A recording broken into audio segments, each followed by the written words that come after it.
American Athletic predictions continue with the Memphis Tigers here in 2023, and this team, well, last season lost a lot of close games, especially in American play, which may have led to a disappointing season in many eyes of Memphis fans. However, coming into this year, look, you got your star quarterback coming back. There's a lot of talent around him. Granted, there are some holes to fill, but in the new look American, expectations should be high surrounding this Memphis program. Got some interesting non-con games to look at. Can the Memphis Tigers win the new look American Athletic Conference, or is this team gonna struggle in some of those closer games like they did last season? What's up, Tailgaters? My name is Tailgate Nate, and welcome to my channel. I am previewing and predicting all 133 FBS level college football teams this summer. Hey, that means I'm doing your favorite teams with the subscribe button and ring the bell so you know when that video gets uploaded. But there are more ways than that. You can help me support my channel. You guys are doing one right now by watching the video, and you guys can do more by liking, commenting, sharing, and anything else you can think of that you're willing and able to do to help me support my channel. So without further ado, we're going to talk about the Memphis Tigers in 2023. Pretty interesting team. Again, got a really good quarterback and some good talent entering this season. But before we do that, how do we do preview predictions around here? Well, we go through a roster overview and look at who the team lost, who's coming back, and who's coming in through the transfer portal and recruiting class, as well as taking a look at the 2023 Tiger football schedule. We'll give it a game-by-game preview and prediction. So without further ado, ladies and gentlemen, let's talk about the Memphis Tigers in 2023.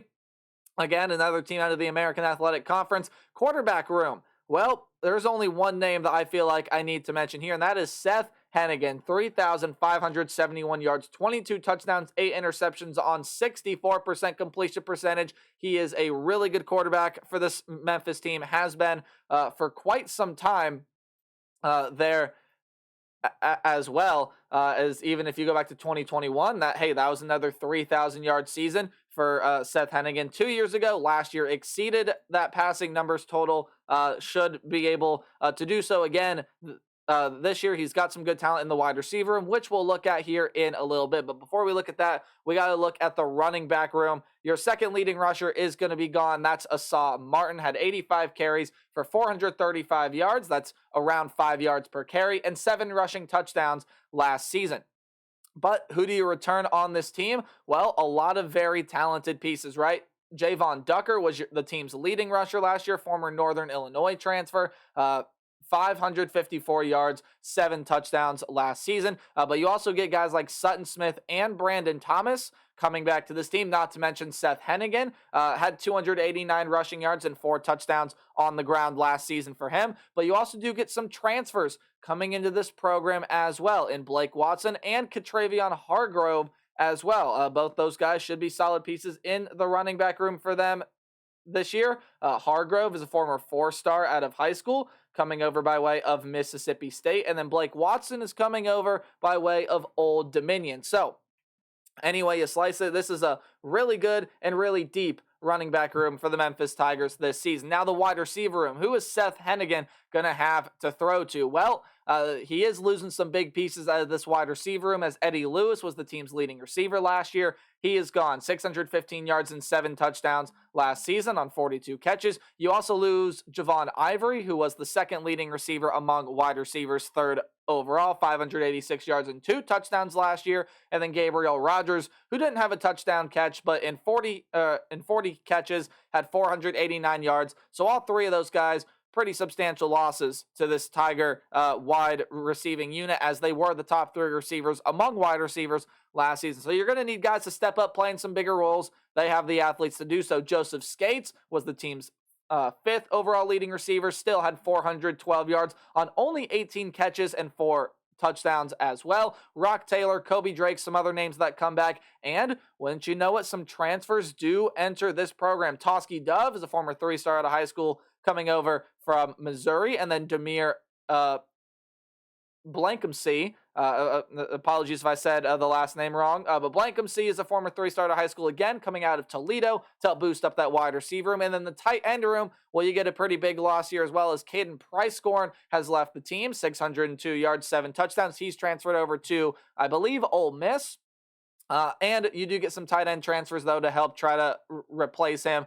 Going to be a hard task to do. Price-Scorn, a really talented tight end, but Jamari Chisholm and Austin Smith will try to be able to do so. On the offensive line, you're going to lose guys like Ira Henry and Austin Miles. you're going to return guys like Jacob Likes and Jonah Gamble, as well as getting some transfers in Xavier Hill, Marcus Henderson, as well as a JUCO Community College transfer, 17th overall. Out of Hutchinson Community College, it's Chris Morris. He is not on the board, as you see there. Defensively, what can we expect from this Memphis team? Well, let's take a look at the defensive line first. And you do lose Cameron Jackson off of that defensive line. Did have 41 tackles in the sack last season, but there's still a lot of talent on this defensive line from last year. Jalen Allen, Cormonte Hamilton, William Whitlow, and you get some transfers coming over to this program as well. And that is Josh Ellison, who, let me try to find here, is coming over by way, I believe, by a Power 5 program. Yes, he's coming by way of Oklahoma. Sorry, I had to fact check that real minute. It left my brain. Then Derek Hunter is another community college JUCO transfer coming in. He's a 4-star out of Hines Community College in Mississippi, number 5, or I should say the 5th overall player coming out of a community college this cycle. In the linebacking room, well, your leading tackler in Xavier Collins is going to be gone. Had 111 tackles, 2 sacks, tack on 3 interceptions, 2 of them pick sixes last year. Huge loss in the linebacking room for Memphis. You also lose guys like Tyler Murray and Davion Mayo. However, Geoffrey Canton Arku does come back, was the team's 3rd leading tackler last year, 76 tackles, a sack and a half for him. Sincere Evans also comes back, as well as a ton of transfers coming in from the linebacking room. Chandler Martin, Marcus Tillman, and Chatavius Johnson, among many more, come into this linebacking unit that should be some pretty key pieces for this team entering 2023. And then in the defensive back room, Quindell Johnson was the team's 2nd leading tackler last year, led the team with 4 interceptions. He is gone.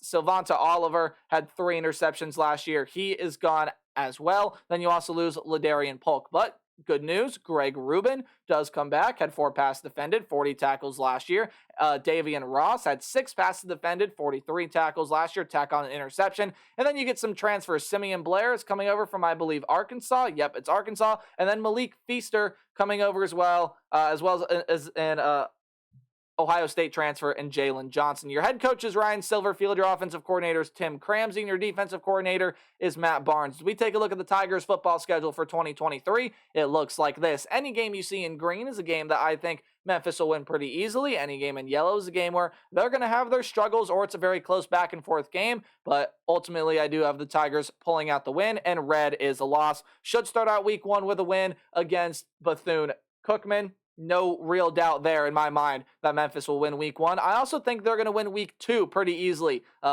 Arkansas State, that's a team that Memphis has liked playing over the past couple of seasons, but Arkansas State not going to be up to the level of the Tigers this season. Tigers got too much talent. I think Seth Hennigan with that wide receiver group be able to tear through that Red Wolves secondary, and that's pretty much all you need to know about this game. I think that's going to be an easy win for the Memphis Tigers. And then you get Navy on a weekday. You get them at home. It's your first conference game of the season, and I think you win that one pretty easily as well. While I do think Navy, with a new head coach coming in, could see their way starting to build in the American Athletic Conference this season, I don't know that it quite leads to a bowl game status, and it definitely does not lead this program to be up to the standard of the Memphis Tigers. Again, I think offensively, Memphis will be a little bit too much with that deep running back room, and defensively as well. I like this team's defensive line, going to be able to stop the run. Memphis starts out 3-0 before getting a neutral site game here against the Missouri Tigers. Now, again, Tiger on Tiger crime here. The Missouri Tigers are a team that I could even be sleeping on in the SEC. Brady Cook is a quarterback coming back that definitely it could be underrated. In fact, I think is underrated at that position. There are a lot of talented transfers coming into that Missouri program. Missouri's got some tough games to play this year. This is one of them. Memphis is not going to make it easy on the Tigers, but in that neutral site game in St. Louis, I do think that Missouri is going to end up winding out the win. I think there's just too much talent on that team for Memphis to handle. I think their defense is going to be pretty physical this year, especially with what they have in the secondary. I think that team is going to be able to slow down Seth Hennigan's group just enough to be able to walk away with a win for the Missouri Tigers. Then you got a home game against Boise State. Hank Bachmeier transferred out part of the way through, but that is a Boise State team that is still loaded with talent. They got a pretty solid option there at quarterback, a lot of talent around him. Defensively, pretty good team as well. One of the favorites in the Mountain West Conference. They're also not going to make it easy on Memphis here. And I went back and forth on this game for a while, but I ended up landing with the hometown team here. I think Memphis, again, with Seth Hennigan and that explosive offense that Memphis could end up having this season. Again, Seth Hennigan, very good quarterback. He can really sling it.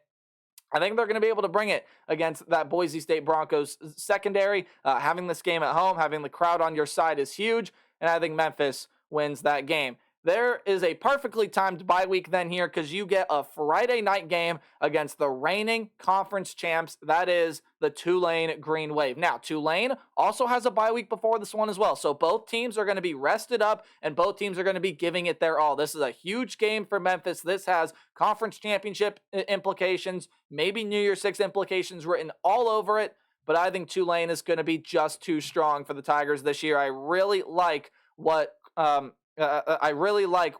Willie Fritz's group is right now when you take a look at that team. Michael Pratt is coming back. Yeah, they have to replace Taji Spears at running back, but there's some good talent in the running back room behind him. Wide receivers are fine. That defense was spectacular last year. It should be again this season. That is what I am projecting. And I think Memphis falls just short at home to the Tulane Green Wave. I think Michael Pratt and that offense are going to be a little too much. And Tulane's defense will step up, make some plays as well, especially with the strength that they have in that secondary. They'll be able to slow down Seth Hennigan, get a big win, and hand Memphis their second loss of the season. On the road at UAB is a team... on the road at UAB, I should say, is a game that I think the Tigers definitely need to have their eyes on. That is your first newcomer in the American Athletic that you are playing this season, and that's not going to be an easy game. I think UAB's got a lot of nice talent on it. Defensively, they should be pretty physical. They should be able to challenge this Memphis offense, but I think that offense will score a little too many points for that UAB offense to keep up with. And I'm just not buying the head coaching hype of Trent Dilfer quite yet. He's a very inexperienced option at this level of play. Maybe it will take a couple years. And he brought in a lot more inexperience on that coaching staff as well. So I think Memphis is going to go on the road, be able to beat UAB. However, I don't think the same thing is going to be said for the North Texas Mean Green. I think there's one game on this schedule that you maybe don't expect a loss. Missouri, sure. Tulane, sure. Maybe even games down the road like SMU, sure. But North Texas, maybe a lot of Memphis fans think you're going to be able to win this game, but I see it as a loss for you guys. I think this North Texas Mean Green rushing attack especially will be a little bit too much. They got some pretty good players on defense there as well. And I think North Texas is going to be a little too much. Pull off an upset here at home against the Memphis Tigers. But the rest of the way, I think Memphis gonna fare pretty well. I have them beating, or have them easily winning their next two games. I do not think USF or Charlotte are going to be that great of teams this year. Now, Charlotte, I just have being a team that doesn't perform well at all this season. Don't have to explain that win any farther. I just don't think they're going to be very good. But South Florida, I could see that team making some improvements, making some strides this year, but they're not going to be able to compete with the Memphis Tigers this year. So I got that as a win for the Memphis Tigers. Then there's another big one coming up here against SMU. Well, that's a team that definitely has a question at the quarterback position as Tanner Mordecai went off to Wisconsin. However, there's a lot of speed in pretty much every level of this SMU team, and that could give Memphis some fits. But I think, especially with the more experienced option at quarterback, SMU ended up beating Memphis last season. I think the Tigers end up getting their revenge here in Week 12. They win that game. I think Hennigan, being the more experienced option out of whoever comes out of that SMU quarterback battle, going to end up making some plays, and that experience helps in the win against SMU. And now Temple, going to be a very interesting team this year. E.J. Warner at quarterback, American Rookie of the Year. That's a team that I really like coming in to 2023. I think a team that can make some jumps, but again, I just don't think they're going to be up to the level of Memphis, especially on the defense and physicality on the offense and defensive lines. I think that's where they lose that game. So all in all, I see Memphis here at 9-3. 8-4 would not shock me either. Again, I do think there's going to be a game or two where maybe Tiger fans don't expect a loss, but they end up getting one.